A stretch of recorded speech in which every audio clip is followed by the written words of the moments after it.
On January 3rd, 2023, East Palestine, Ohio suffered a derailment of a train carrying various chemical compounds that would be considered toxic to life.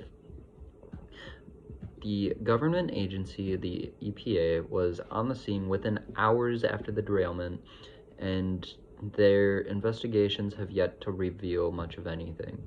The CEO of Norfolk Southern, which is the company that is in ownership of the train that derailed, has come out and publicly apologized for his company's negligence and any issues that may have caused. This issue was so polarizing and politicized due to the nature of the chemical compounds that the train cars were carrying. Some of those compounds include vinyl chloride, ethylene glycol monobutyl ether, ethyl hexyl acrylate, as well as butyl acrylate. According to the New York Times, all of these chemicals are used to either make plastic products, paints, or varnishes, and have the potential to cause irritation to the skin, eyes, as well as respiratory tract.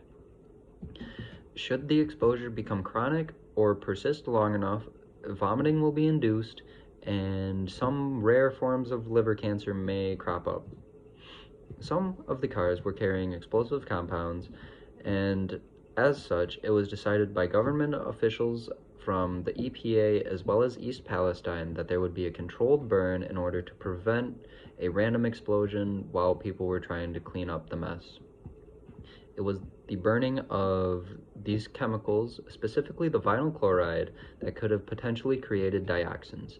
Dioxins are toxins that have a long half-life, meaning they take a long time to decompose outside of a laboratory setting, and as such, when they seep into the soil beds or waterways, they don't go away until a long time period has passed, and because of that, they pose a long-term health threat to the community of East Palestine.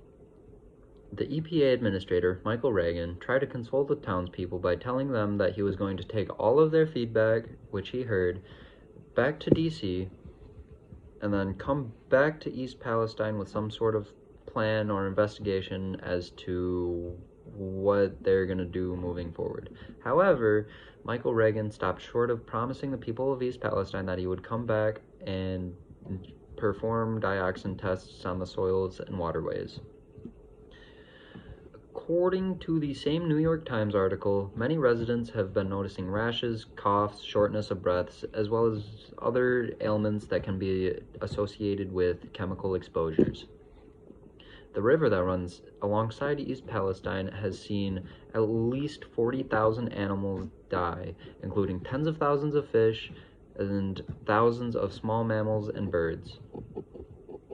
This chemical spill should have been avoided entirely, as the people of East Palestine simply wanted to live normal lives where they don't have to worry about drinking contaminated water or using contaminated soil.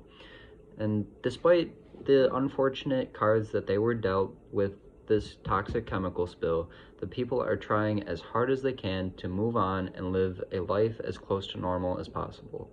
Moving forward, however, it will fall onto the shoulders of the Norfolk Southern management and administration, as well as the government's EPA, to come together and ensure that the residents of East Palestine are able to eventually return to a life with some form of normalcy.